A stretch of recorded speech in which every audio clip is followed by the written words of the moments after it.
একটা গণতান্ত্রিক রাজনৈতিক ব্যবস্থা যে এই দেশে প্রতিষ্ঠা করা ছাড়া আর একটি নির্বাচন সম্ভব না, বাংলাদেশ কোনোভাবেই আর এগোতে পারবে না, সেটা মোটামুটি ভাবে রাজনৈতিক অঙ্গনে, বিশেষত বিরোধী রাজনৈতিক অঙ্গনে প্রতিষ্ঠিত হয়েছিল। যে কারণে রাষ্ট্র ব্যবস্থার গণতান্ত্রিক রূপান্তর কিংবা সংস্কার কিংবা মেরামত বিভিন্ন ভাষায় রাজনৈতিক দলগুলো এই জায়গায় এসেছিল যে বাংলাদেশটাকে রাষ্ট্র ব্যবস্থাগতভাবে বদলাতে হবে। কেবল সরকার পরিবর্তন বাংলাদেশকে আর কোনো সমাধান এনে দেবে না। এখন একটা রাজনৈতিক বন্দোবস্ত প্রতিষ্ঠা করতে হবে। এইটা আমাদের ছাত্র, শ্রমিক, জনতা যে অভ্যুত্থান তৈরি করেছে তার ভাষা হিসেবে সামনে এসছে। এমনকি অন্তর্বর্তী সরকারও গ্রহণ করেছেন যে বাংলাদেশে একটা নতুন রাজনৈতিক বন্দোবস্ত তৈরি করতে হবে। কি সেই বন্দোবস্ত, সেটা অত্যন্ত পরিষ্কারভাবে আমাদের সামনে আসা দরকার। আমরা জাতীয়ভাবে এবং নিশ্চয়ই আন্তর্জাতিক পরিপ্রেক্ষিতে একটা সন্ধিক্ষণে দাঁড়িয়ে আছে।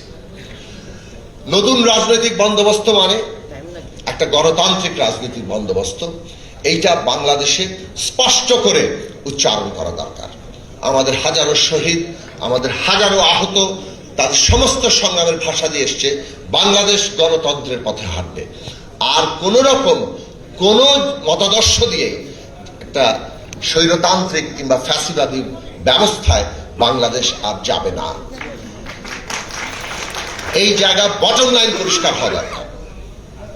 দ্বিতীয় বিষয় হচ্ছে, আমরা যখনই একটা বন্দোবস্তের কথা বলছি, আসলে মূলত হচ্ছে ক্ষমতাটা কিভাবে চলবে, ক্ষমতার বন্দোবস্ত কি, এইটাই বাংলাদেশের প্রধান রাজনৈতিক বিষয়।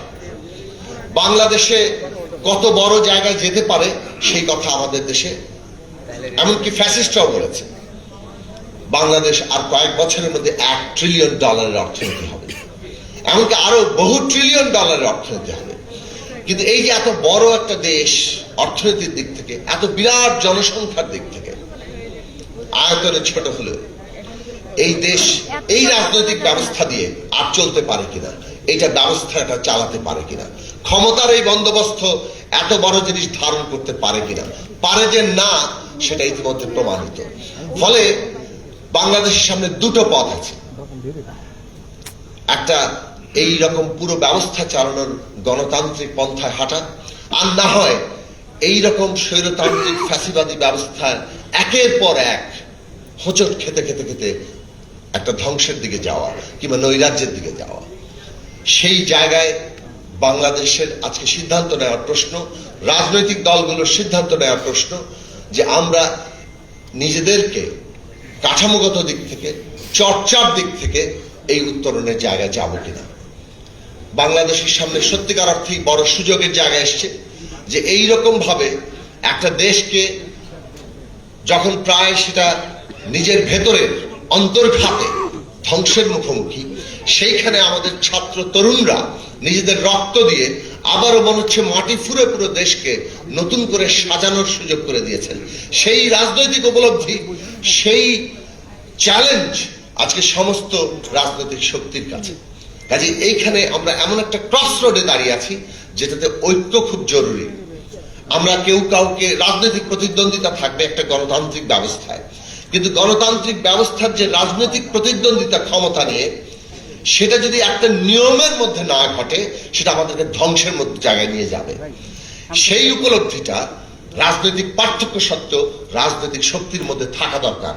যদি রাজনৈতিক পার্থক্য সত্ত্বেও এই ঐক্যের জায়গায় আমরা একমত হতে না পারি, তাহলে বাংলাদেশ আমরা এই জায়গাটাতে পৌঁছাতে পারবো না। ফলে ঐক্যের জায়গা হচ্ছে এই নয় যে সবগুলো দল এক হয়ে যাবে, তাদের মতাদর্শ বদলে ফেলবে কিংবা তাদের রাজনৈতিক যে কর্মসূচি তারও সব একাকার করে ফেলবে।